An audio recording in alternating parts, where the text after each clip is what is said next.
most dudes don't truly care about your past unless it's affecting this right here. Right now. Welcome to another episode of Something for the People. This is your boy B Hunt, aka the Silent Prophet, along with my co-host Big Country. What's good, people? How y'all doing? You couldn't let the process be the process.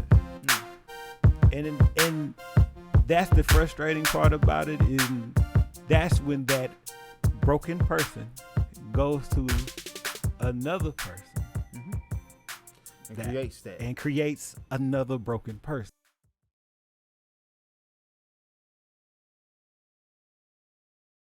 Welcome to another episode of Something for the People. This is your boy B Hunt, aka the Silent Prophet, along with my co-host Big Country. What's good, people? Top notch. We ain't got nobody for viewing pleasure except our lovely faces. So we're gonna jump this thing off. Right, Well, quick question. How was your Father's Day? Because we have to make sure we shout out all the fathers out here, because yes, Father's Day was this past weekend. You know, we gotta make sure we shout out the fathers, because unlike what those what those old 90s statistics say, we out here. We doing it. Putting in work. My Father's Day was not the greatest, and you know why. Yeah. So, it is what it is. But, I understand. But, But it's still Father's Day. It's like, yeah. As a father, every father that is truly in their child's life deserves to be celebrated. So correct. I want that day not to be passed over, because, you know, they already said we're ranked number 20. We're going to get into that. We're going to get into that. You know, give us time. We're going to jump down. How was yours? Mine was cool. I really can't complain. I mean, hung out with my wife and my kids. Did you get a little drawing card or something out of those? No, I mean, my wife gave me a little basket and everything, so it was nice, it was cute, and I appreciate it. So I got to scratch off. Oh, it'd be like that. I dig it though. I'm really. They definitely do need to work on Father's Day gifts. Yeah. Because they don't ever give fathers. All they got is cup, mugs, and ties. That's it. Cups, mugs. Well, I'm sorry. Cup, mugs, ties. Like, as a father, you know, you want something more than just the standard and socks. And some socks. Mm-hmm. That's it. You know, if you really out here play, you get a little house slip or something. Hey, you saw the what was his name? Ryan Davis thing I sent you. Yeah. Where he was shouting out fathers. That's a great Father's Day gift. That's exactly what you need. Mm-hmm. I'm not going to accept that as a full-out gift, though. Yeah, because it's something you get all the time. But you know what I'm saying? That is on the way to making it an epic Father's Day. I'll give it that. Yeah. It's a momentous occasion. But if you haven't seen it, go look at Ryan Davis. It was a skit he was doing for Father's Day, just shouting out fathers. And limited to fathers. If you're not a father, do not go in search of that video. Okay? Yeah. Father oriented. Fathers only. Okay? Yeah. It's a real powerful message in that men need to hear. Very true. Very true. You really do need to hear and see that. Tell me one way in which others may sabotage their own relationships by not knowing themselves. And that's shooting the breeze. You're jumping it out deep. Well, I'll say it like this. Not knowing yourself. Like, not knowing what you truly want. You can't say that you want this type of individual, whether you be man or woman. Right. You say, oh, I want this. But that's truly not what you want. That's not the truth. It's like, oh, it sounds good when people say it. Yeah. It's like, if you know that he got to be this height, this size, he has to have this type of personality, and you know that's all you're going to be happy with, don't waste your time with the other stuff. If you know for a fact, because all you're doing is wasting time away. So it's like, you not knowing what you truly want, you sabotaging your own relationship. I agree with that. Or like the other one, if you know you ain't finished with being a hoe, you know for a fact, whether you guy, girl, know what your stance is on the guy thing. But if you know you still out in these streets wilding out, maybe now wouldn't be the best time for you to get into a relationship. Yeah, don't settle down. And the thing is, so many people will wait. Not wait. They'll jump into a quick relationship, and then they break up real quick because they knew they wanted to be out in these streets, but they were like, "Oh, well, I want to be with her, but I want the streets too." It becomes a problem in that situation in particular when a person is not comfortable being alone. Yeah, I know a lot of people like that. It's just it's not necessarily that you want to be in a relationship. You want to go and actually be with somebody. You just don't want to be alone. Yeah, you still out here in these streets, like you said. You still promiscuous, chasing this, that, and the third, and you got this other person sitting up there expecting you to be something that you truly are not. You advertised one thing, but I received another. Yeah. And that disconnection makes it where I'm gonna end up hurt, and I'm gonna take that hurt and I'm gonna start administering against everybody else. But it's not because they're inferior products or they even align themselves with your thought processes. Yeah. It's just, hey. You hear you could get it. Yeah, they heard me, so I gotta make sure that I don't put myself in that position again. So you move more cautious. It would be far more beneficial to everybody if that person was like, no, you know what? Even if you don't like to be alone, but you find other people who understand the mode you in. I don't like to be alone, so we can be together, but I'm gonna be with other people. They call those swingers, right? Or polygamous. Yeah. Polygamy. And those are real things. I don't see. The thing is, a lot of these things get a bad rap because some old person was like, that's not how we do it. Right. And the thing is, I'm not going to knock no one for their relationship, what they do. If you decide to open up your relationship, I'm not going to look twice about it. It's not my relationship. Yeah, that has nothing to do with me. I'm not going to put my views on you. I would hope you wouldn't put your views on me. But a lot of people are always out there trying to... And that goes to another thing that messes with relationship. Listen to so many people. Right. There's so many people in your ear telling you about what's a good relationship, what's not a good relationship, or what you should put up with, what that person has to have, whether it be man or woman. There's a lot of dudes out here saying, man, she ain't doing all this kind of stuff. She don't cook. She don't do all this stuff. You don't need to even bother with her. And on the other hand, there's a lot of women, oh, if he ain't making all that money, oh, he don't pay all the bills, he don't do all the stuff and help you with the half of the stuff you need to do, he's not worth your time. At a certain point, I'm like, you want a slave and you want sex. Well, you want a sex slave. So it's like, look, I show up, I get all the things you want me to get done, and at the end of the day, you get a nightcap with that. You feel me? Or a happy hour or something. But that is so dismissive of what a true relationship is these days. Yeah. It's like, hey, I see you struggling. I'm not going to let you struggle. That's what it's about. I'm going to compromise in order for us to have not just the best, but also the easiest process. That being said, if your process includes additional people for y'all to make it work, because that's what I really want to drive home. It's about how it works. Yeah. If you're with someone and you like, we can't make it work alone, that does not mean you failed. That does not. No one's gonna put you in a box saying, defective. None of that. Whatever you and your partner need to do in order to make it work for you two or you 10, however, whatever you float your boat. Hey, there was the dude that had the 5 girlfriends. Yeah, and everybody happy. Mm-hmm. Everybody happy. That's what it's about. Hey, you happy, she happy, we happy.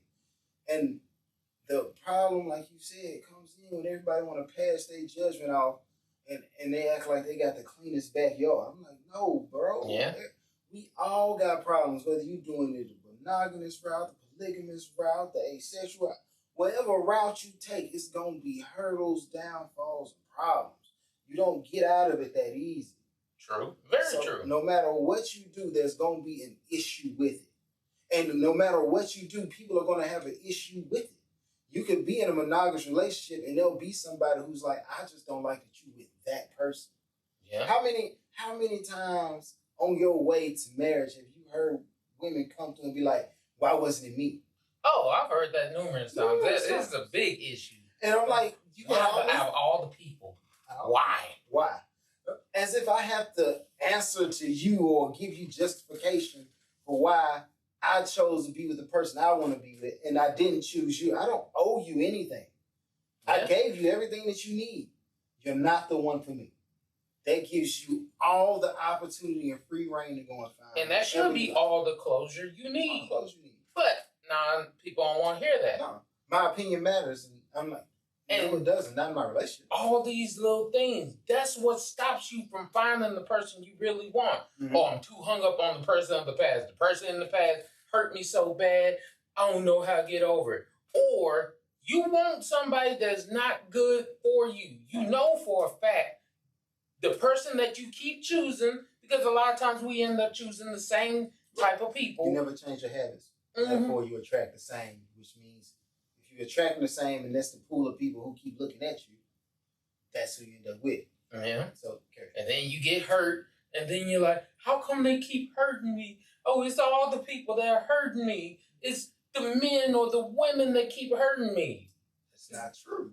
No, you keep picking the same category of whoever, and then you expect a different thing. Insanity. Think about it this way.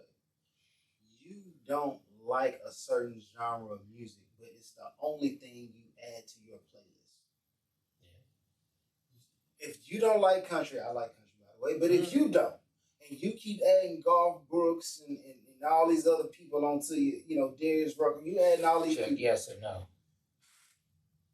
All that onto your playlist, and you turn around and wonder why every time you radio is country music.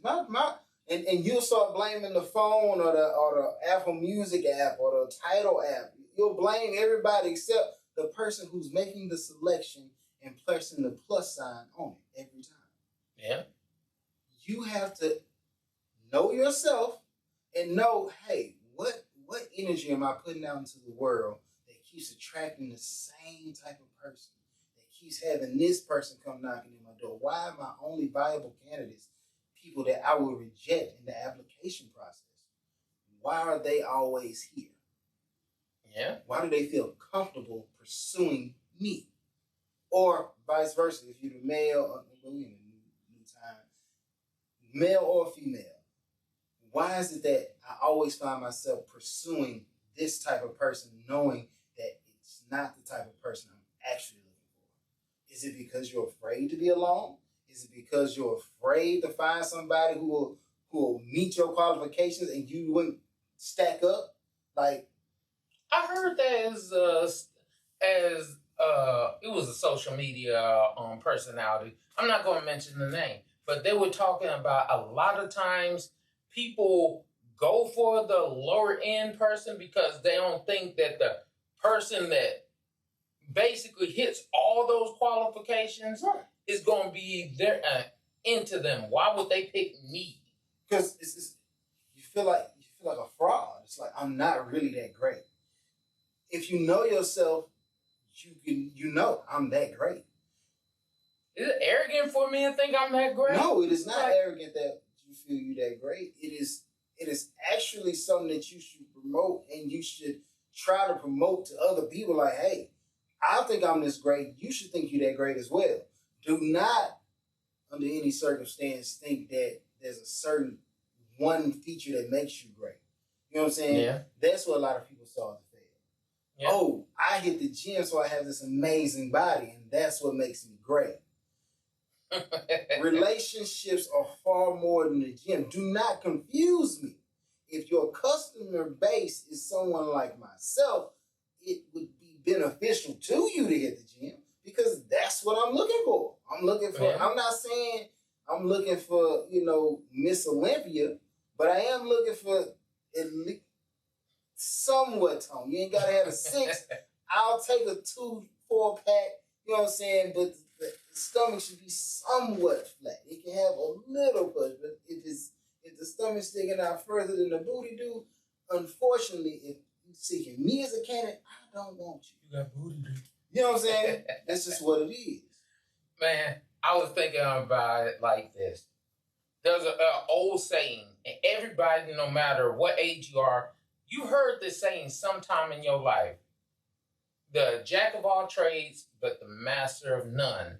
Right. But a lot of people don't listen to the whole thing. It's like a jack of all trades, but a master of none, but it's still always better than a master of one.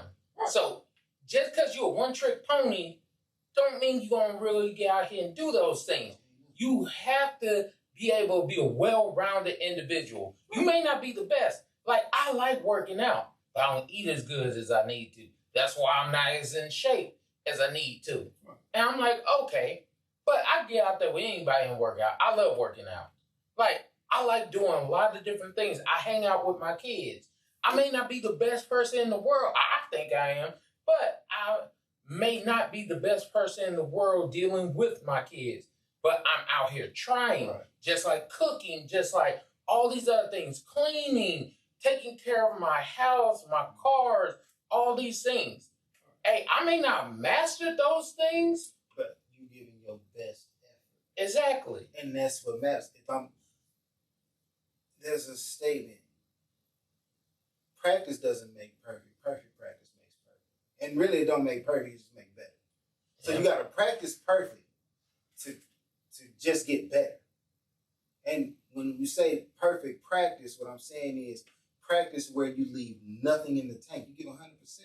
When I go to the park with my daughter, I'm on the monkey bars, I'm down the slides, I'm running around. Why? It's essential. She got to understand, when we having a good time, we having a good time. I'm invested in what you invested in. In my 35 years of life, I've been to the park multiple times around her age. I've been to the park multiple times in my teen years.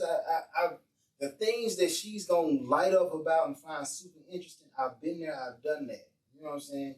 Majority of the time, how I feel most fathers feel, I go to the park is more for a security situation because, I don't want nobody to run up on my kid and I don't want nothing to happen to nobody, child, especially when I'm around, So I'm going to pull up and just my presence usually is enough to keep the weirdos at bay. Yeah, it's deterrent.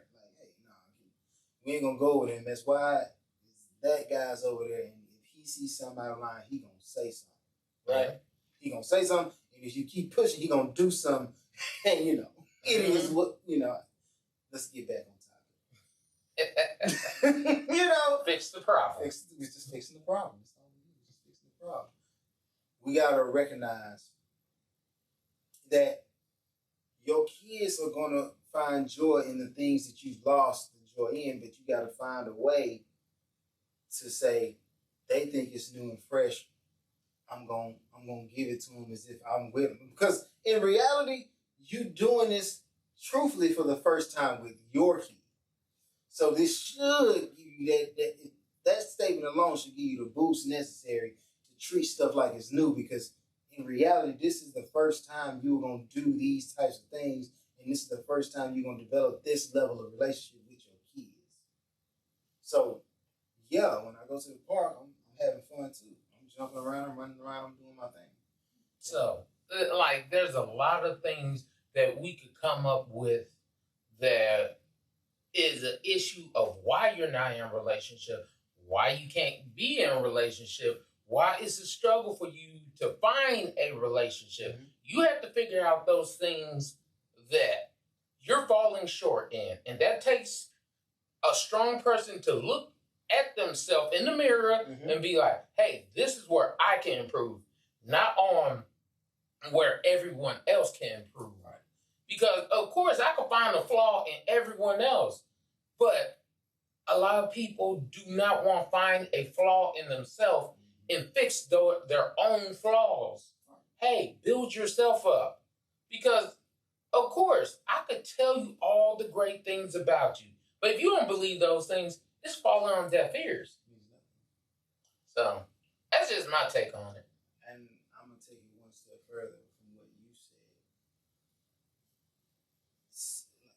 It is about self-analyze.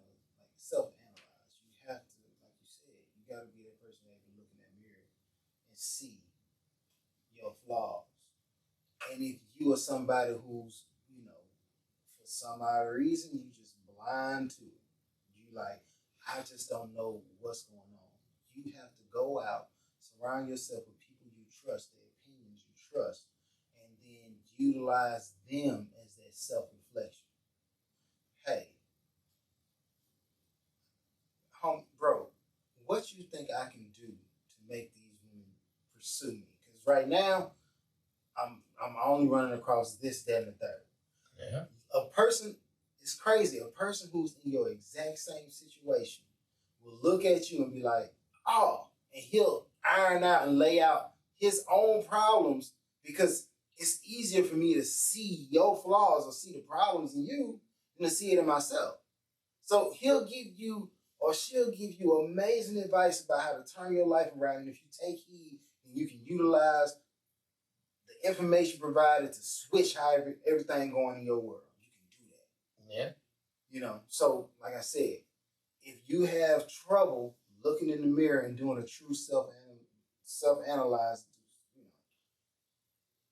that's where your friend group come in. That's where your family come in. Get those people you trust and tell them, I just need an honest opinion about how I'm moving because I'm really trying to do something different, but I can't seem to get out my own way. I can't seem to change up and switch up because for some reason I keep attracting the same type of people. So that's what I'm saying. If you can look in the mirror, like the country said, please look in the mirror and alter. If you, for some odd reason, just don't or not as self-aware as you want to be or should be, it is not a problem. Everybody else can look in at you and give you advice, but get those people you trust because everybody got an opinion. Yeah. And not everybody's opinion is valid when it comes to your life. I agree. Do people find more value in their jobs or their spouses? Hell, in today's time, I think people will find more value in their jobs because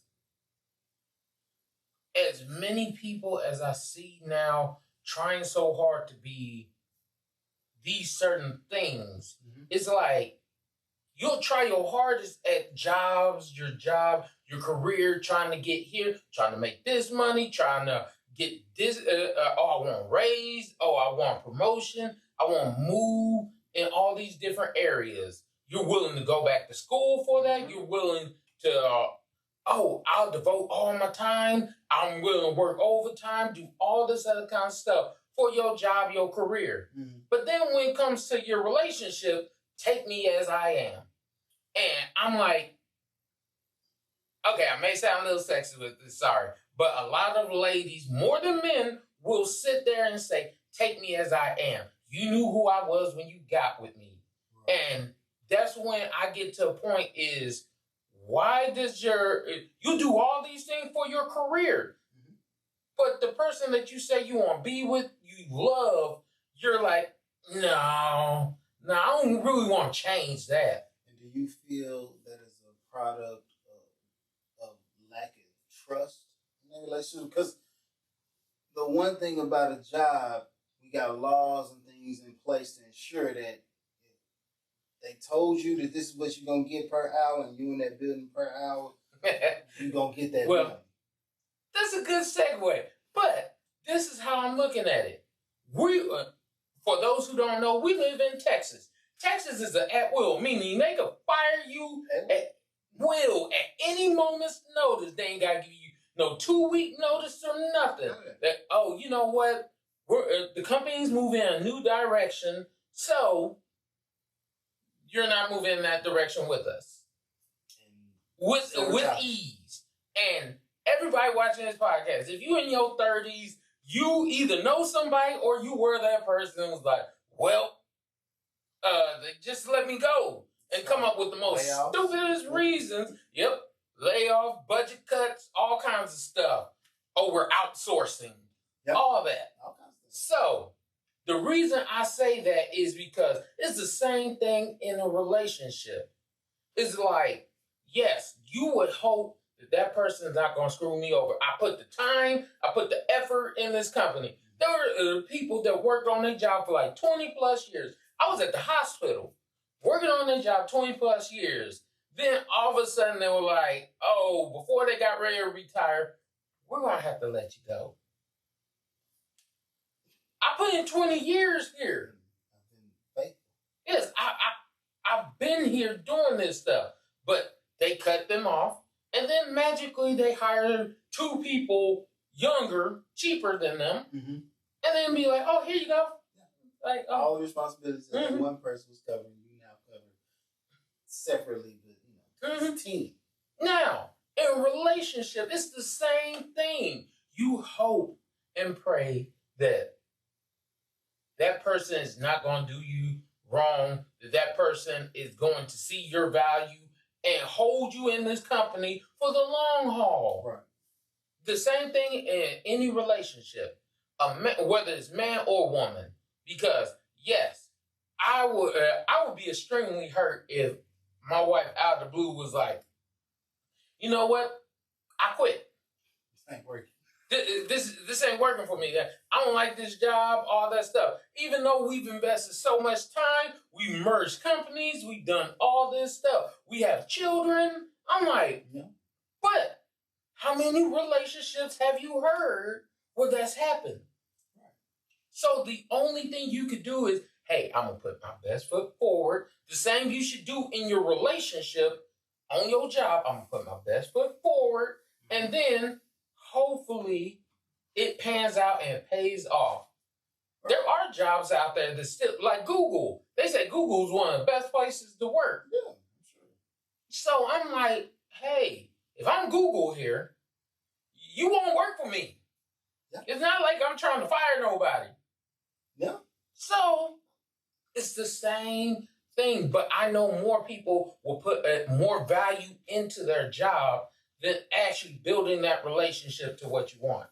You know, a key part of the job and maintaining that, that quality aspect, right? It is, one, the complexities of a relationship versus the complexities of an establishment where you go to work. Apples to oranges. However, on a baseline, it makes sense. The one thing that I feel relationships can take from corporations and things of that nature is the performance review. You should be vocal about the things that, one, benefit, like, hey, I'm glad you do this, that, and the third. I love how you work with the kids. I love that you cook. I love that you care about me. I love that you show love. If there's one place for improvement, I would XYZ. Right? Yeah. And that way, vice versa. You tell me what you want, because you have to look at your spouse as a lifetime customer. You shouldn't want them to feel like they have to deal with you and expect inferior service just because you put a ring on it. Yeah. I feel like that right there is a major component in why divorce rates were so high. I think they're getting better now because everybody's getting, the ability to speak and have those communications. They always speak about how important communication and talking is in a relationship. Yeah. Because it is essential. You have to know when you're making somebody mad. You have to know when you're pleasing them or how you can make it better. And you should always strive for excellence, especially in a relationship. When it comes to your job, the benefits are immediate, right? Yeah. When you show up to work, you know you're going to get excellent. The expectation of more is out the window unless you renegotiate, right? Outside of the cost of living raise, majority of us are going to be sitting at the same dollar amount unless you come to the table and state, hey, I do this, and I expect my compensation to be this based on that, right? And your employer can then turn right back around and tell you, yeah, you do meet those marks, but you fail exceptionally at these. And because of that, we can either terminate you or you can step it up. And then you have a decision to make. If you went into a relationship, as harsh as that conversation would be, it's honestly, it would put you in a good space. I just hate that people are so soft spoken about things. It's like, I understand nobody wants their feelings hurt, but as you've told me before in the past, sometimes these conversations need to be had, whether it hurts or not. It's like, if we don't have this conversation, what the hell are we doing this for? Like. I don't want to be in a relationship. I don't want to be married and be unhappy. Oh, I understand marriage has its ups and downs. Mm-hmm. But if you just unhappy the whole time, something's not happening. Either you're not expressing yourself the correct way where they can receive it, or they're not listening enough to be able to receive the issues and complaints that you have. Right. So either we gonna come to the table and talk about this. Hey, this needs to be fixed. I'm sorry. There's certain things that gotta be fixed, no matter what you say. This has to be resolved. Once you do all those things, it becomes much easier. Don't get me wrong. Everybody has headaches. Please don't think you're gonna get into a relationship and there's not gonna be no headaches. But if you could say, I find more pleasure in my job than the person I want to spend the rest of my life forever with, all that kind of stuff, I don't know. To me, that's like, maybe you need a new relationship. I feel like that. I just feel like I said, with the level of communication from your job, because your job is expressing the wants and needs of its customer base. Mm-hmm. Right? If let's just say you run a cardiac center, dealing with hearts. The people who come into your establishment want you to have quality surgeons that can go in there and cardiologists and all those to help them get their heart right. Okay. The way the customer complains, they stop coming. Right? Yeah. If you're in a relationship such as mine, you can get to that, but you don't want to consider that a luxury, because at that point, if you stop coming and dealing with your spouse, that's called divorce. Yeah. If you don't want to get to that point, you have to accept your customer complaints by having those conversations that let each other know, in order for us to blossom and grow, we gotta deal with these weeds down here. We got a few things that we just need to work out. Few things that you do and or say that I wish you could fix. If you can't fix it, we need to work on it, or we need to figure something out, because it's not going to prove beneficial to the longevity of our relationship. I agree. That being said, I would even go as far. I've some of the stuff that I say here, people be finding a little bit, out there, like the whole dating contracts, which I still believe should be a thing. Because the way this generation is moving, hey, bro, it's best to have it all out in the open so everybody know exactly what the expectations is before you go and put $1 down or she go and put her panties down. Whatever go on, we got it ironed, set out. This was how that was going to play out, itinerary. I would also say this. Go ahead, go clean out that little tissue box, and y'all cut up y'all some little square papers, and go get some Post-it notes, sticky notes, and then just every once in a while, you can write a customer, praise, or customer, hey, this is my complaint today. I need you to fix that, and just stick it in there. Just drop it in there, a his and her box. So at the end of the day, you can go through, read yours, and that'll put you and your spouse in a position where, hey, I'm finna read, what I did good, what I can improve on, right here from the source, and we can sit right, like you can pull your paper out, I'll read mine, and then explain what do you mean I put too much salt in the gravy, baby. I don't want high blood pressure. Okay, so let us monitor. I'll figure this out. Or you know what? That grass got really high, buddy. I walked in here. I got all kinds of chiggers and all that on my legs. I feel like you need to cut the grass. You know, instead of once every 3 weeks, let's cut down to 2. Okay, understood. Small conversations. Those small conversations that you fix the minor issues that's the preventative maintenance before you hit the big problems.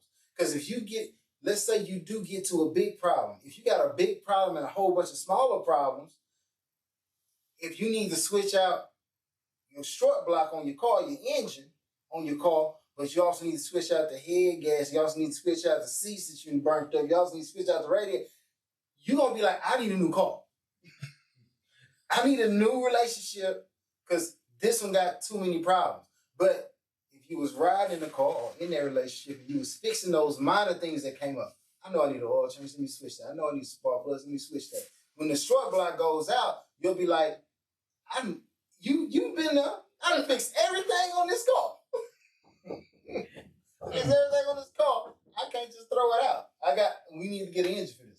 Yeah, I understand. I'm gonna say the same thing you said, but I'm gonna say it in another way. Like when me and my wife went through marriage counseling and everything, we did what was called a love bank.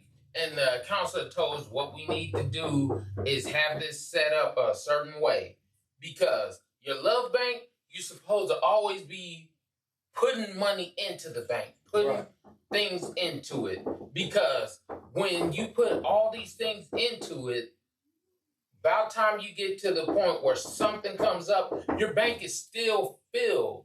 It's still full instead of your bank being empty. Then next thing you know, when big things come up, hey, you done depleted all your funds. You ain't got nothing to do here because nobody has filled this bank up. That's where those praises, that's where that understanding come from. That's where that love comes from because we keep building this bank up. Hey, when bad things happen, you know what? It goes halfway full now. It's not just depleted. Right. Because nobody wants that surcharge. Nobody wants that surcharge. Nobody want to ride around on you. And then mess around, because this happened to me before, where you get that surcharge, and then like 3 or 4 more things come out, and then you get surcharge on top of surcharge on top of another one. By the time you finish the surcharge is bigger than all the bills you got. Like, yeah. Man, this is only $2. Why? Why? It is what it is. Yeah. But yeah, that's quality information right there. Nutshell. Can you make new friends independent of your spouse? And I feel like we touched on this in a way in the past, but I wrote it this way. I really should have wrote, how can you make new friends independent of your spouse? Or is that even a thing? Well, I would hope. Like, okay, here's the thing. Because as a dude, more than likely, I don't make a lot of... I have acquaintances, but most of my friends, it's like, that's what it is. They're not going to change. Right. Now, I'm not saying that I can't make a new friend or something like that. It's just, it's almost like the same thing with a relationship. Once I built the building and I already have the skyscraper up here, the name on it, all those kind of things, I'm very cautious on who I'm going to let in my building. Right. Because now when the building was being built, hey, everybody would love you to help, but only certain people help me. Right. So it's like, I'm not just going to randomly let anyone into my building now. Right. So that's why I'm like cautious on certain friends, but being acquaintance, being cool, things like that, I'm like, I would hope now, even though I'm married, I can still make, they're a cool friend, they're cool, we go hang out, we go get a drink, or we go watch the game or whatever, something like that. Right. I would hope that should be okay. Yeah. But depending on your relationship, some people, you can't do nothing. Well, I feel like those people who put you in that position where you not saying that it is common that you would go out and you actually make new friends, right? I'm saying for those people who you go out and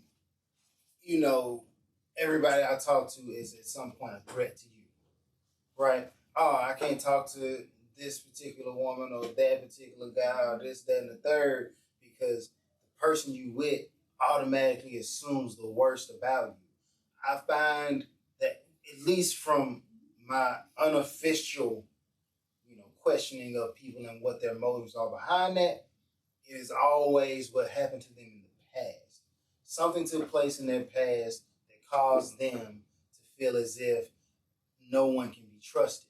And that's another reason why I do feel like, you should monitor your numbers and keep them relatively low. Reason being because the more experience you have of the negative variety, you end up taking those experiences and dropping them off on the next person. If you're not capable of what we had that original question on, was understanding and knowing yourself. So you didn't know yourself and you didn't know that, hey, this baggage does hurt. This keeps coming up. So now every time you see your new person that you with do anything that's remotely close to what the last person who you was with did, you're instantly associating them with the negative aspects of that relationship in the past. That means, hey, if that person was cheating on me and Lord forbid it be with that one girl or that one guy that they said you should not worry about, there's no need to worry about, you're going to be like, my solution to that, instead of having that conversation and making sure that I'm providing exceptional customer service, instead of doing it that way, your thing is, let me kick everybody out the store. Instead of having somebody in here with the potential to catch your eye, I want you to feel like I'm the only person in the room. And we've already talked about how foolish it is to think that you're the only person that your spouse finds or is sexually attracted to. That is not even remotely true. There's the thought of it is there are people who look exactly like you. They have all the features and things that you have, personality included. They could be doppelgangers. So it's funny how many people say, I know you from somewhere. I don't know you, bro. I know. I've seen you. I'm like, are you sure? I know. Have you ever been to, you got a mama or a cousin look like, I'm like, nah. I swear, he could be your twin.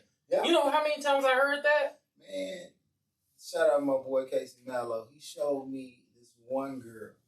And he was like, I seen your wife. And I was like, well, that's not my wife. However, she looks just like her, yeah. Except for, and I pointed out the things, and then, of course, my wife was like, no, it's not me.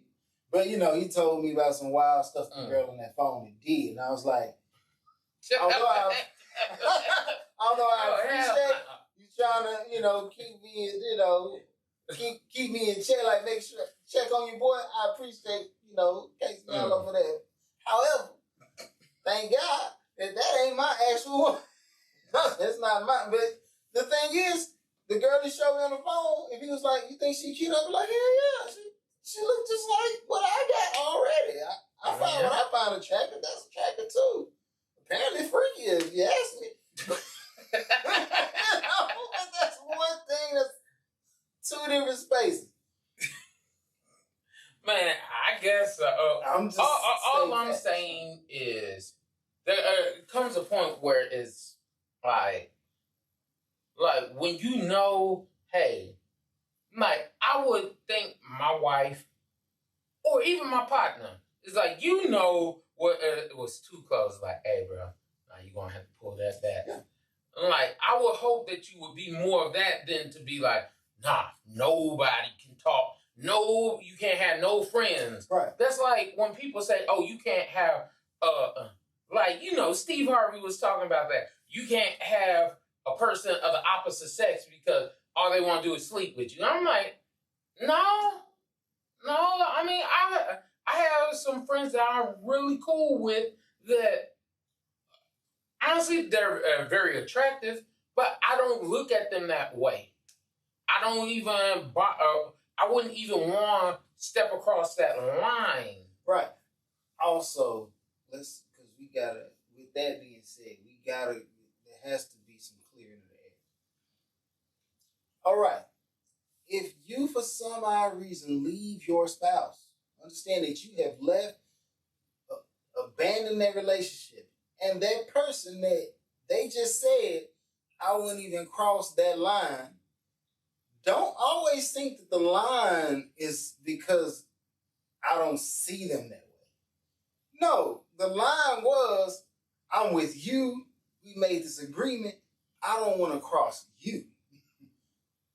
If this ain't working or this don't work out and they're over there, it's not that they're waiting in the rafters for you to mess up. It's not the case. Well, I gotta give you pushback on that because sometimes people do be waiting in the rafters. I agree. Some people do. And I'm like, some people will wait for a long time. Like, you know what? I'll wait and bide my time. I know because I kind of waited. I didn't intentionally wait for them, but I was like, well, at some point in time, I'll be there. It happened. And I'm like, okay, if it do happen, cool. If it don't happen, well, cool too. My thing, when in that statement, it's not, I don't, one, you can hear you speak for yourself. If you sitting up there and you plotting the downfall of somebody else's relationship, that's one thing. If you just saying, no, I find you attractive and I'm not going to let you put me in no friend zone. We can be friends. Yeah. However, if that relationship failed, I'm still a viable option. Yeah. And that's where I'm coming from. Like, regardless of how your relationship is running, as long as it's good, this ain't an option. But once you back on the market, I'm a product in the market. If I'm still out there and I'm like, you know. Okay, so, and I know there's certain things I still have to work on. And it's like, okay, because I talked to my wife about this one day. And this was a long time ago because she has a guy best friend, you know him and everything. Yeah. And I'm like, he cool people and everything. And I asked her when we started dating, I'm like, have y'all ever dated or anything like that? She's like, no, I don't even look at him like that. He's more like a brother. And I'm like, okay, so we got engaged and everything. And I asked her the same thing. Oh, no, he's like a brother. Okay, he comes around and all those kind of things. I'm like, okay, that's still her brother. Now, I don't care if we get divorced or whatever. If you two date, I'm going to kill you both. Why? Because, no. You're not going to sit here and tell me all this time throughout your entire life, Bro. you never once thought, oh, yeah. What, but then after we break up, it's like, nah, bro. You putting stuff together that ain't there. I'm just saying. I'm just saying as well. That's like, my wife trusts me around her friends. Huh? And I'm like, cool. Like, she got a couple of cute friends. It's not, a couple of them are cute. I'm like, okay, cool. And I'm not going to sit here and lie and I'm just like, no, I would never cross that line. But if I call them my sister, that means it'll never happen. Bro, that's my sister. You know what I'm saying? That's like my sister. This might be one of them backwoods type situations. Nah. If I'm like, oh, that's fam right there. That's family. Then that's family. All right. What I'm saying is, would you consider your wife your family now? We were sexually together before family. When she put my ring on, if you did it the proper way, you know what they perceive as traditional from back in the day, you would not have been sexually active before you were, bound by marriage. But we ain't back in the day now. We ain't back in the day. So what I'm saying is, hey, yeah, you was my brother or my sister when we was, right. 6 and 7, 16, 15. I just so happened to meet this bro, person. we in our 30s. I was just... No. You ain't gonna play me worse. No, you are not gonna play me with the whole, we in our 30s and I just now finally saw you for the first time. No, I'm no, not gonna bro. say that. What I'm gonna say is, you gonna fall back on consistency. Yeah, there's been somebody who's been there for me before you, apparently gonna be here for me after you. You have no ties to a person after you split. There's nothing that, anything that you do is, unless it directly affects me. Okay. There's nothing I can't do. I can't do anything about it. I should not seek to do anything about it. And I wish you the best. If you found out that, hey, she went out and she started talking to somebody that she considered her brother back in the past, be like, I mean, it's what it is. The only reason I say this one person is because I'm cool with this one person. On top of that, this one person been around my children, been around the family, my family, everything. So it's like, no, it's a certain no-go. That's like, okay, but, okay, for example, let's just say for some strange, odd reason, you and your wife broke up, me and my wife broke up, but then all of a sudden, I start talking to your wife now. Oh, no, I never found her attractive beforehand. You're not going to be like, bruh. I'm even confused. I feel a little pressure about it, but I can't fault you. Like, the same things and qualities I saw in her, I'll be like, you know, it is what it is. And I'll definitely be like, there's a flaw in you. Reason being is because, as far as I know, we don't beg dough down. And then, so I'll be like, nuh-uh, it's not the same. She knew him long before she knew you. And she said that that's such and so to me. Right? Well, but I'm not going to be like, oh, I got to kill them both. I'll be like, nah. Do you? I'm not there yet, y'all. Let me know whose side you lie on, because I'm like, he's saying, so I'm not at that point. I'm at the point where I'm like, there's only certain things that I'm like, you're not gonna sit here and tell me, like, you've been looking at this pecan pie all day. Yeah. And now it's like, oh no, man, I don't eat pecan pie. Like, nah, bro, you ain't even got to worry about pecan pie. Then all of a sudden, I'm like, oh, I'm leaving this pecan pie here, and I see you over here nibbling at the milk. I'm like, what happened to not eating pecan pie? But well, because you left it, and I was hungry. I did say I'm going to have to call you on it. There's no way I can't call you on it, because you put us in this position. You, like you said, you don't backdoor the homie, but if you consider me a homie, you backdoor me right now. Granted, I'm like, would that cause some form of rift? I'd be really upset with you. But I'm not finna go through the process of trying to be like, oh, y'all, no, y'all owe me. You don't owe me nothing, bro. I ain't saying you owe me. And I'm not finna put your life in danger on that. I'm be like, if I threw it away, it was my trash. When you picked it up and you made it treasure, that's you. I'm just going to politely do what I got to do to make sure that either the next one is more tailored to me or I'm out the game, however it play out. But nah. Well, people, y'all like, y'all subscribe, all that good stuff. But put in the comments, do you agree with me or do you agree with him? Because I'm just curious. So what's up? Granted, yeah, nah, I ain't there yet. And I'm going to look at you different. I'm just kidding. I ain't going to look at nobody different. But we're going to jump into the segment called You Won't Believe This, and You Won't Believe This is brought to you by... As always, love to shout out my beautiful wife. Love you, baby. Check out her different pages, her different product lines. There's Wasted Desires. You could go wasteddesires.com. They have waist beads, anklets, bracelets, thigh chains, all different types of things to make your body look all nice and glittery and shiny. They even have glow-in-the-dark beads. So, just in case you want to have a late night.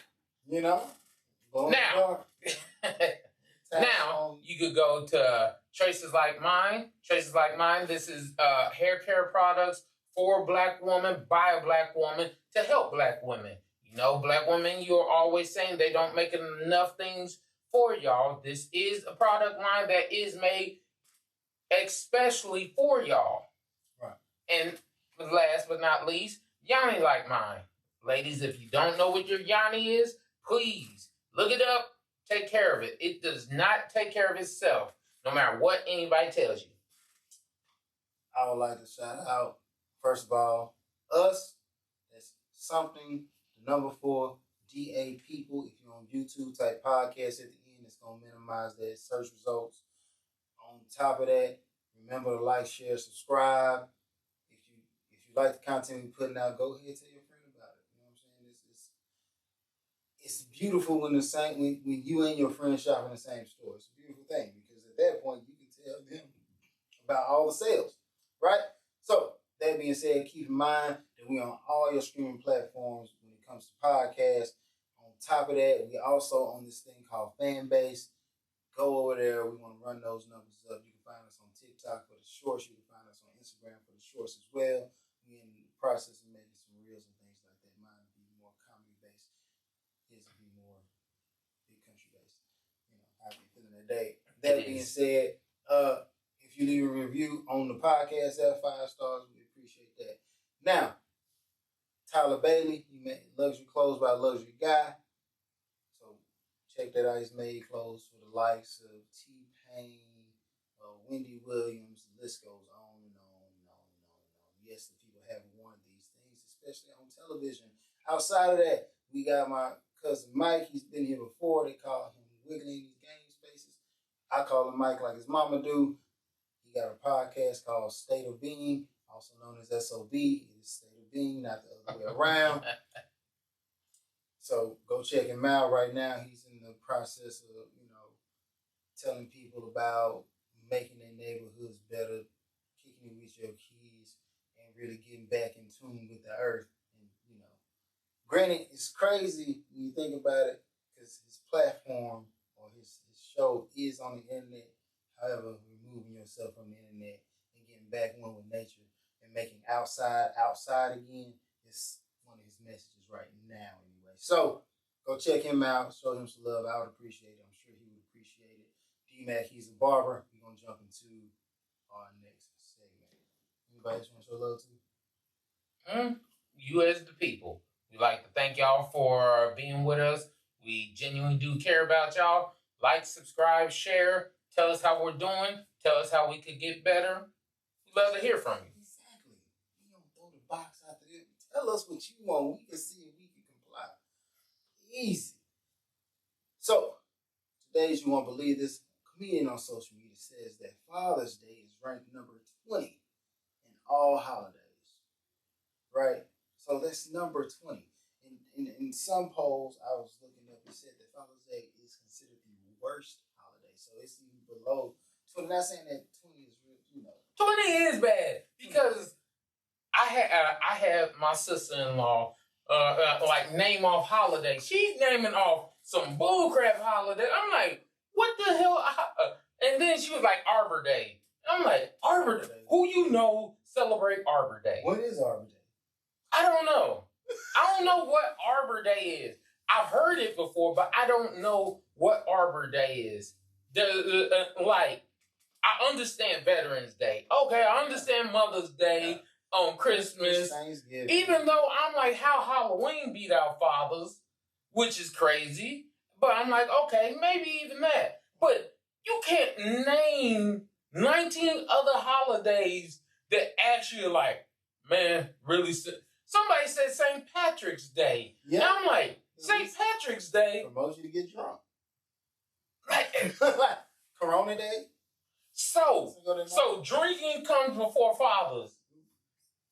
Basically, everything comes before fathers. And that's what I'm saying. And I'm like, man, they push this agenda out here for fathers that fathers really don't do nothing except, pay bills. And I'm like, you're walking shit.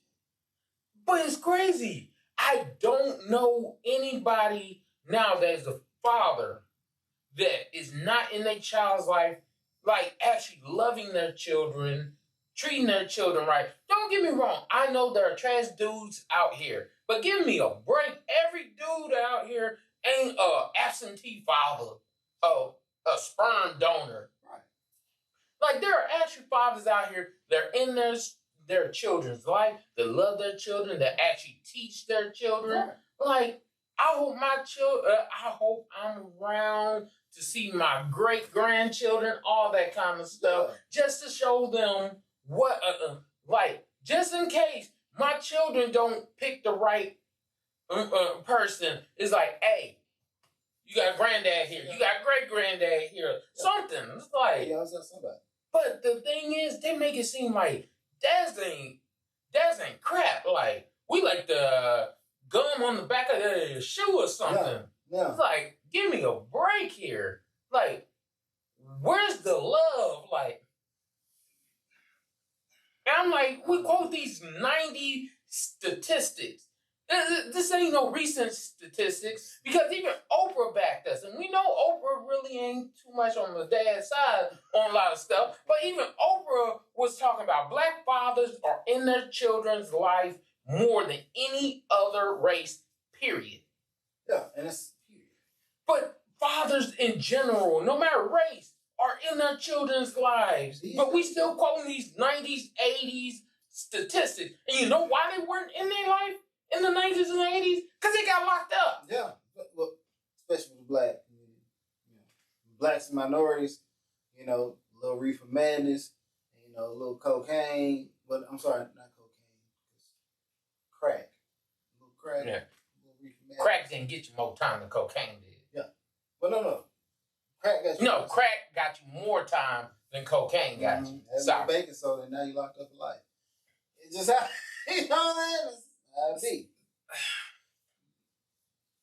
When it comes to Father's Day, this is why I said in an early episode, look, if you are a father and you know you putting in high levels of work, you know that your kids don't need for nothing, and you constantly in their environment, in their lives, showing support and doing what, you know, I ain't gonna say the base level father, because if the 90 statistics are correct, which they most likely are, you are stepping above leaps and bounds beyond what the expectation is.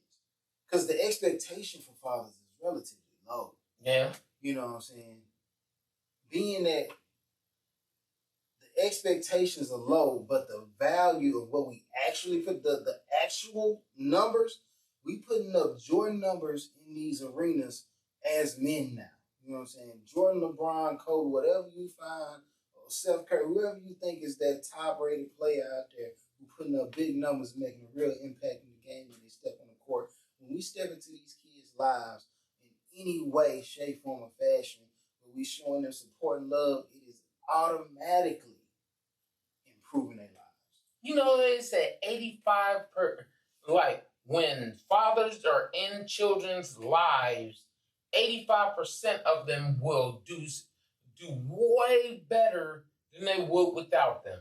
Right. Like, when 85% of the children without the father end up having some types of issues. Right.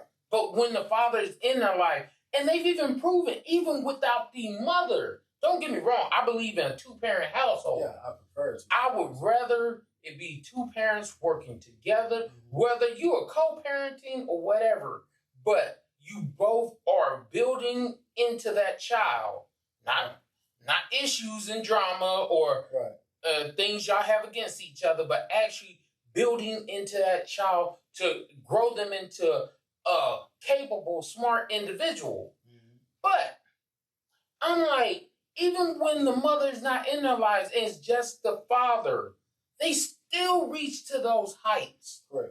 So when are we gonna stop this? Like, let's be honest. Okay, we talk about back in the day, but right now, the statistics are saying, everything is saying that fathers are doing their job. So if fathers are doing their job now, actually their fathers, like, for example, my wife is at a track meet right now. The guy that is over the team, he's helping out a lot of different children. He over here trying to pressure me and him to get into this. And I'm like, man, I do too much for kids now already. But I'm like, there's a man out there helping children. They're not his. Right. that actually trying to build them up to be successful, to have a career, to have some type of drive and goal. I wish we quit talking about all the way back then, knowing that it's changed now. It'd be different if it was the same. Right. We gotta, what I think that plays into is people are so hardwired to point out the negative that unless it's totally eradicated, like polio using the vaccine, then all it takes is one for you to maintain the status that, hey, men aren't in their children's lives, period. All it takes is one. But the truth is, the tide's been turning for a long time.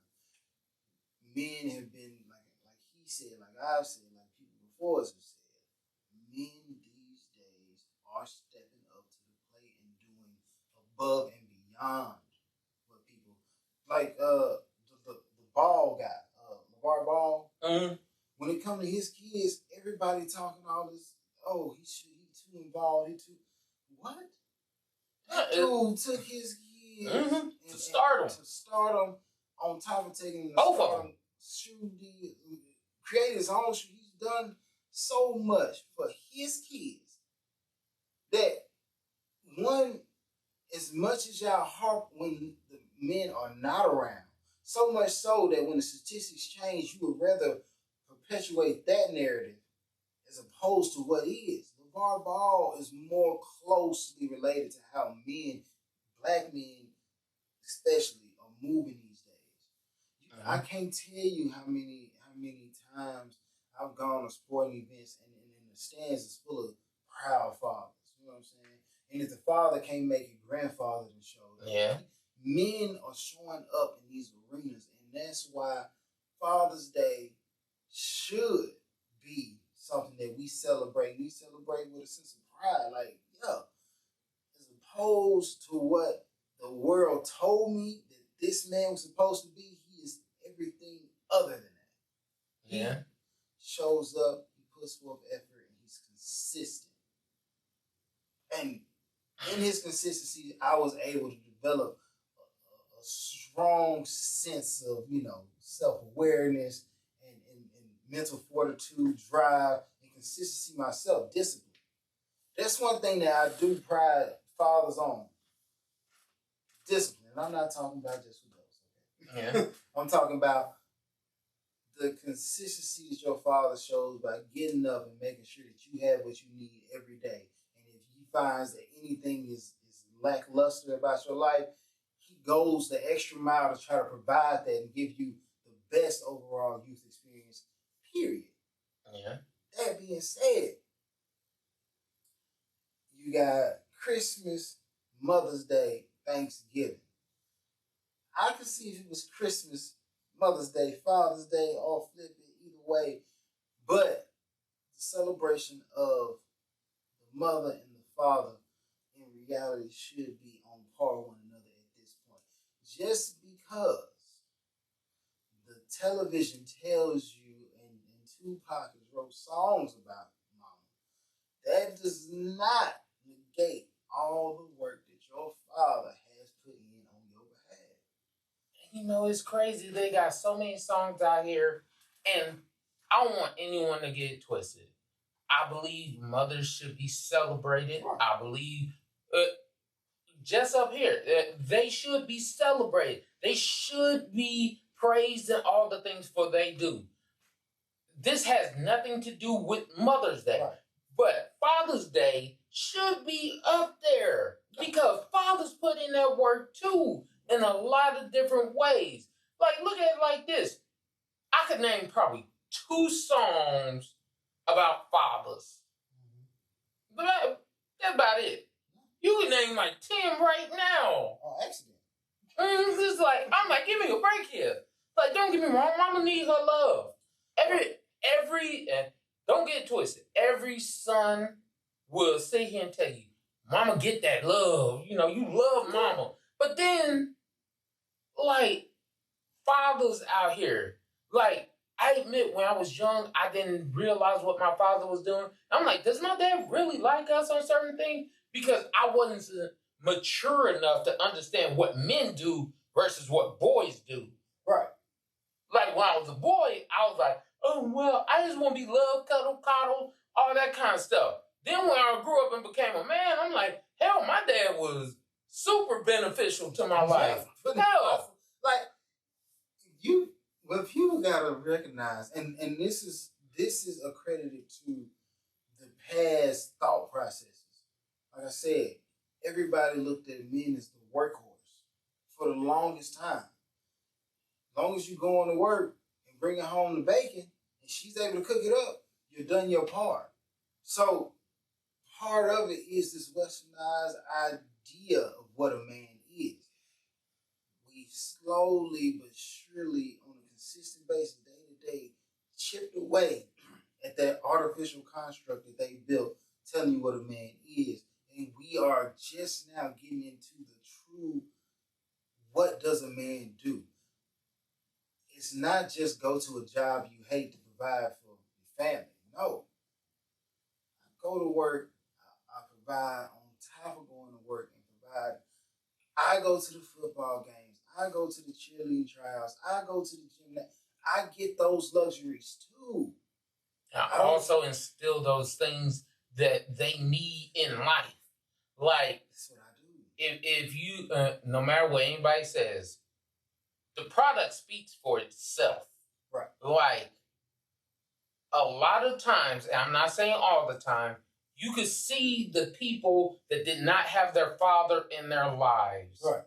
They are less mature. On top of being less mature, they don't have responsibility. And that sense of purpose is like, yes, when I go out here, I learn my work ethic from my father. Because it was like, hey, son, I know you don't want to do certain stuff, but you grown, you a man, get out here, do what you need to do, and get it done. When you have a family, you got responsibility. You do what you need to do. You get out here and work. Yeah. And not just work at the job, you work at building your children up. You build your legacy. You work on being a better person. Right. Like, I know my father, me and my dad have had a lot of conversations. And I told my dad, thank you, because you did the best with me you could with the knowledge that you knew. Mm-hmm. And he did better than his dad.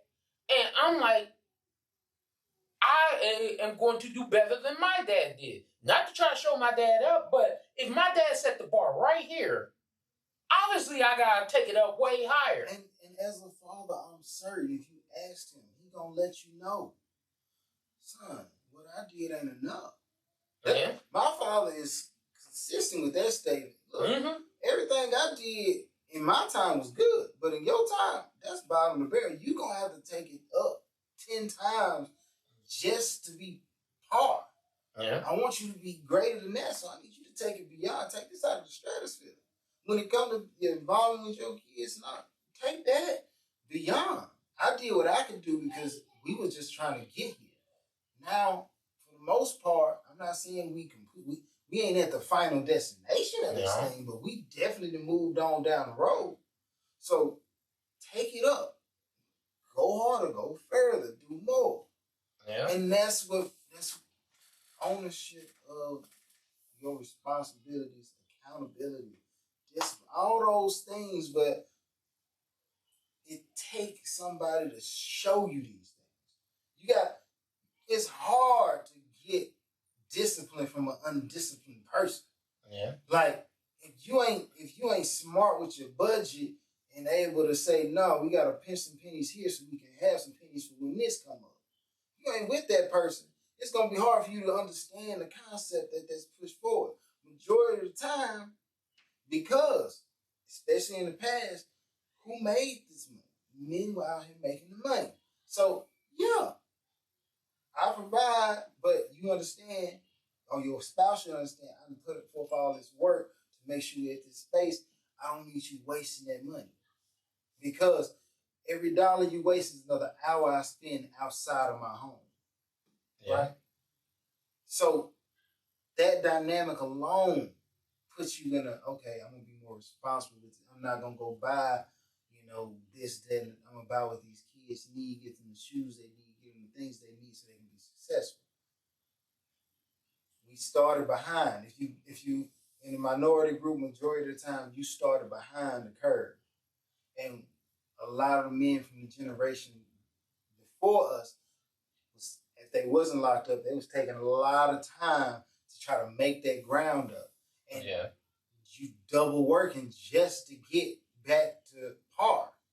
The amount of distance we've covered in the years between, slavery, Reconstruction, and today, Jim Crow, the amount of ground we've covered in that span of time is ridiculous.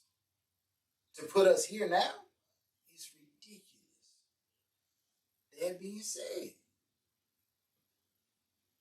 now that we here, it's not time to slow down.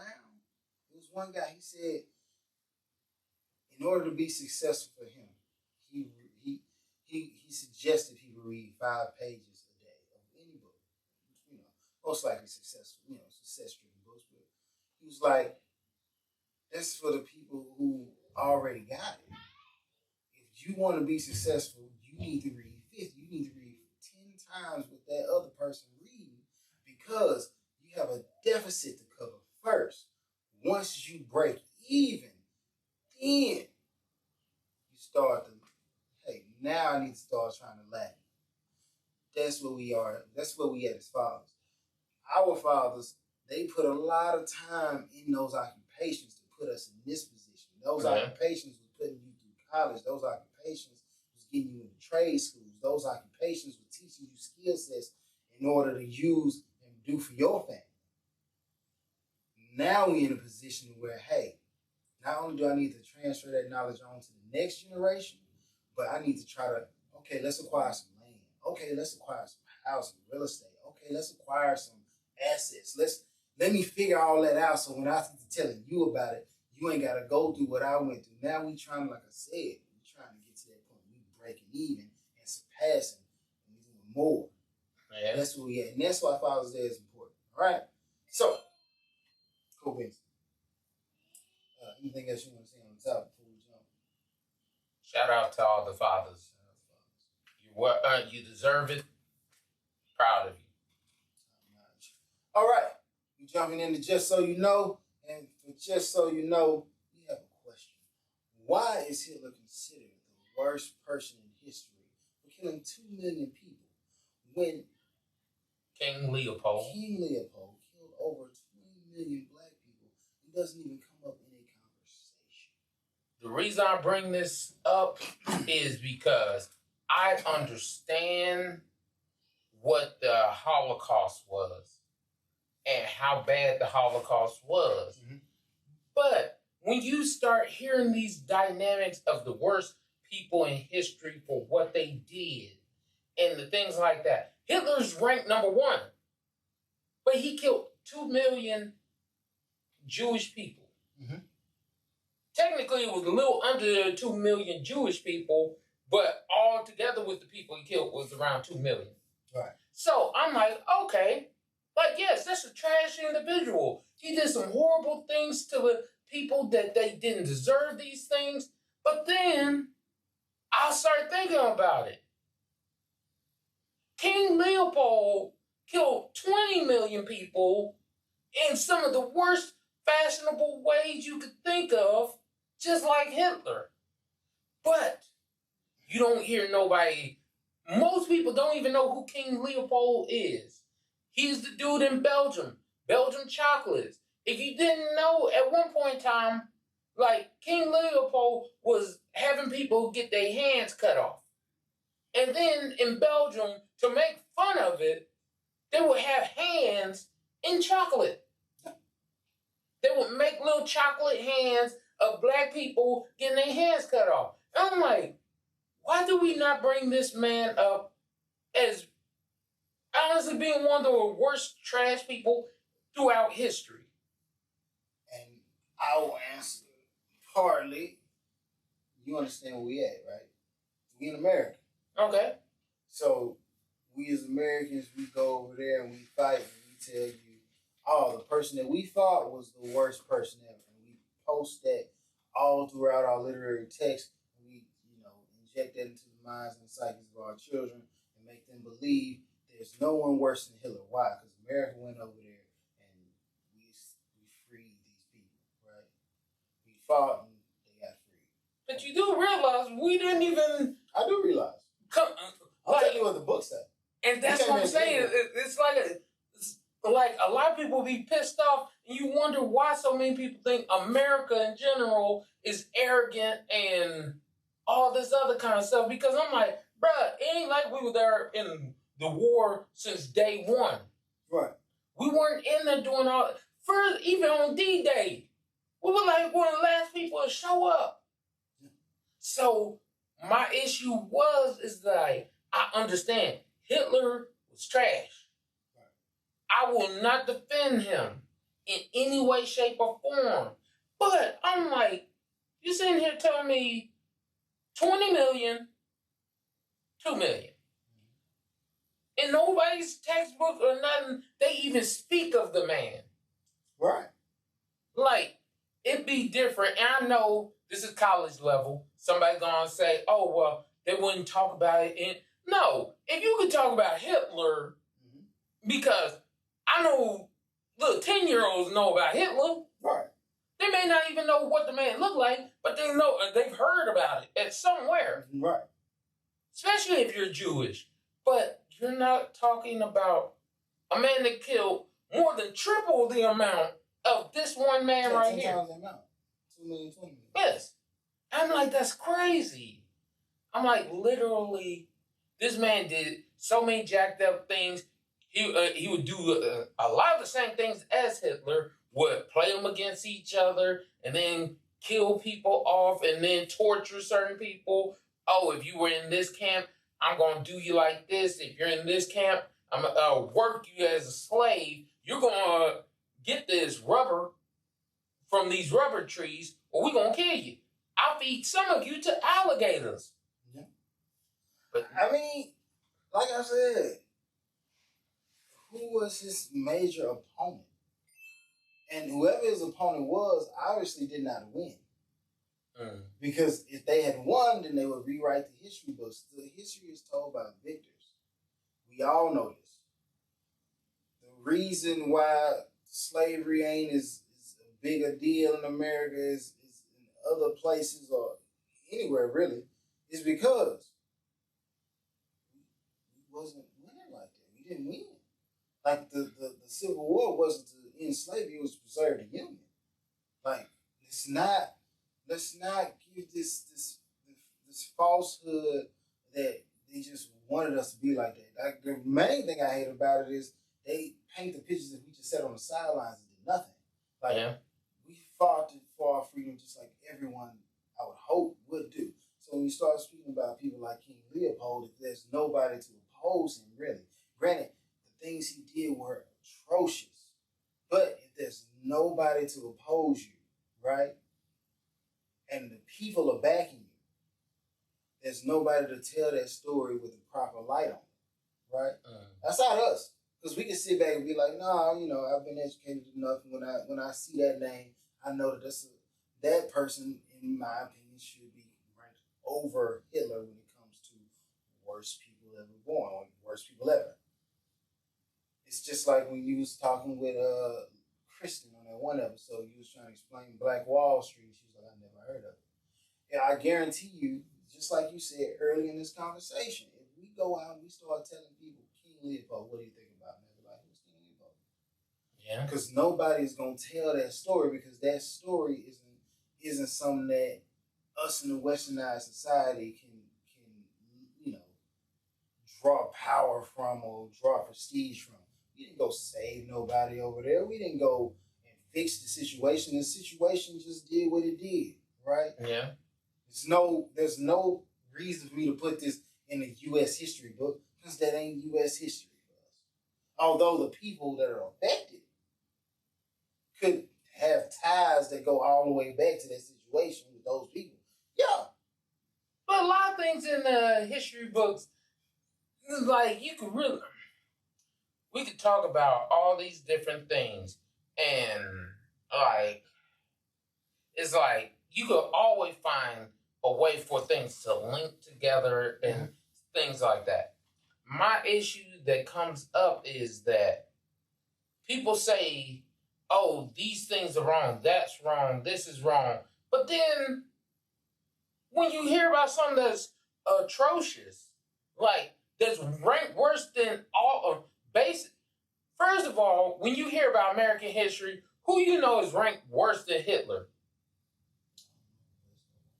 Exactly. But if you go to world history, I don't know anyone that's ranked worse than King Leopold because of the fact you literally caused a Holocaust.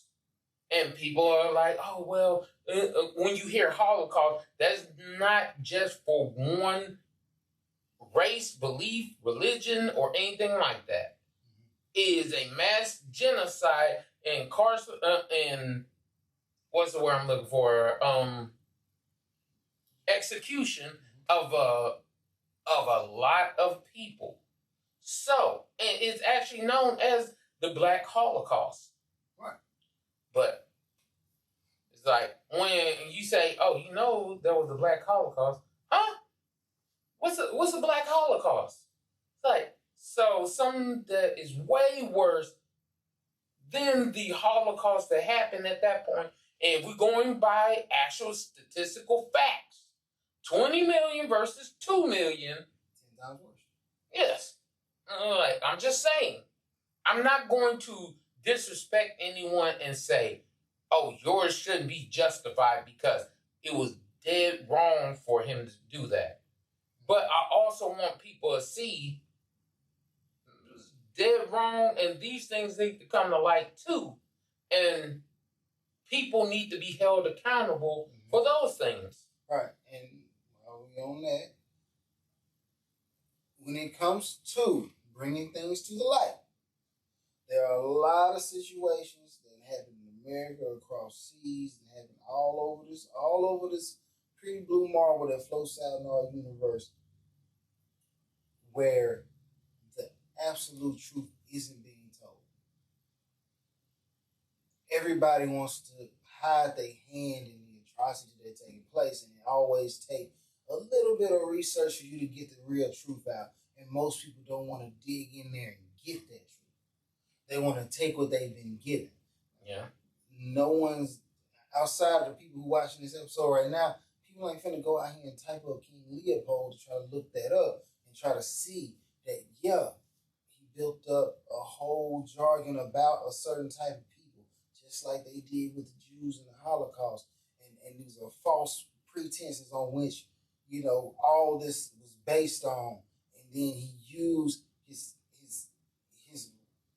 racist radical agenda to poison the people, to go in there and have them do his bidding on his behalf, just like Hitler. Only thing is, if we're talking about effectiveness, King Leopold was far more effective because he was able to kill 10 times as many people. So that means for every one person killed in the Holocaust, 10 people were killed under the Black Holocaust. Yeah. And like I said, because we are in America and that doesn't give us a sense of pride and prestige, you don't put that out. You got to go and find that yourself. When you start talking about how many people are actually enslaved in America, you don't get that, you know what I'm saying, just outright told to you. The atrocities and all that took place during that, you got to go search and find that. You don't get after that where, you know, most of your major man-built lakes out here are built on top of black towns. You don't get that. Why? Because that would put a negative, you know, perception of America in the minds of even Americans like myself. Is what it is. The truth is the truth. And it always finds its way out. How we deal with it and how receptive. Done in the dark comes out light. Right. How we deal with it and our ability to be receptive of information when it's presented to us. That's the true measure. Yes, he said it properly. What took place during the Holocaust or the mass Jewish people was terrible. I have you know that in those same concentration camps there were black people because we did not fit the phenotype, genotype. And you know, black people are also Jewish too. Jewish. Is what it is. So murdered by another man in another country, switch up and murdered by a different man in a different country, but it's far more concentrated on black when you move to that space. That's why I'm saying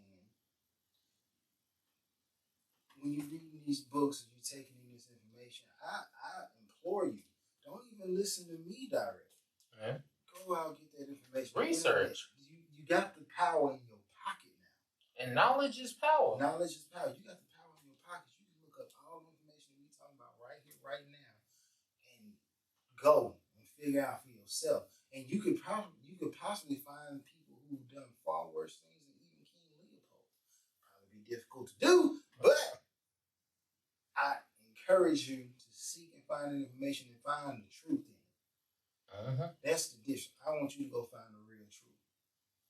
Find that truth and utilize that truth to make your own perceptions, your own, roadmap to this thing we call life. And then when you get to ranking your people from best to worst or worst to best, you can get an accurate ranking system. Because in my world, 2 million versus 10 million, though 2 million is terrible. When you look at the statistical number, 20 million is ridiculous. And I'm not trying to sit here and tell you, oh, we suffer more than everybody suffers. Yes. Period. On top of everybody suffering, neither one of these atrocities should have taken place. Whatever soil you sit on, whether it's Greece, Germany, or America, it happened though. And it doesn't benefit you not to know. I'm gonna leave it at that. You got anything else you want to throw in there? Cool beans. That being said, we've reached the end of this show. Like we said earlier, like, share, subscribe. This has been another episode of Something for the People. Be easy.